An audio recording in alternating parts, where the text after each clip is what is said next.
this time in my study. I'm sure you've all found this verse. I'm sure it was one of the first verses you turned to in our current situation, but let me read to you anyway. Philippians chapter 4, verse 4 to 9. Rejoice in the Lord always. I will say it again, rejoice.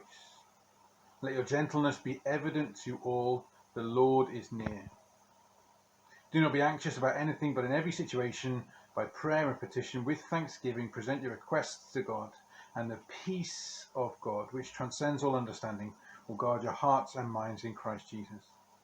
Finally, brothers and sisters, whatever is true, whatever is noble, whatever is right, whatever is pure, whatever is lovely, whatever is admirable, if anything is excellent or praiseworthy, think about such things.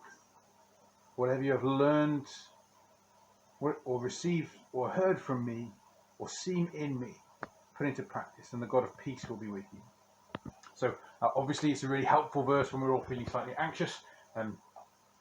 But notice it is about prayer and trusting God and making your prayers and supplications, your petitions to God with thanksgiving. But it's not just about prayer, it's surrounded by loads of other key things. Rejoice in the Lord always. I tell you again, rejoice.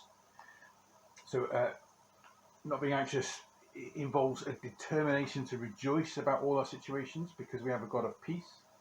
Not being anxious means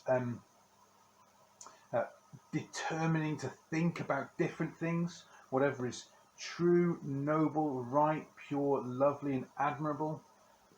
So part of not being anxious is forcing yourself to think through other things as well, things that you know will bless your soul rather than make you anxious, things that are good and useful and helpful.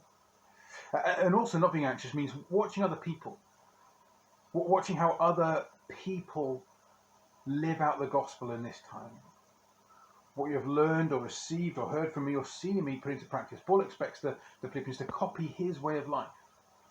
He sees himself as a model for others of how to not be anxious but to trust.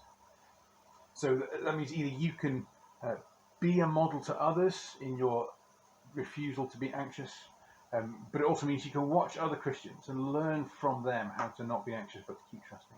And in all of this, twice we're told about the God of peace and the peace of God. And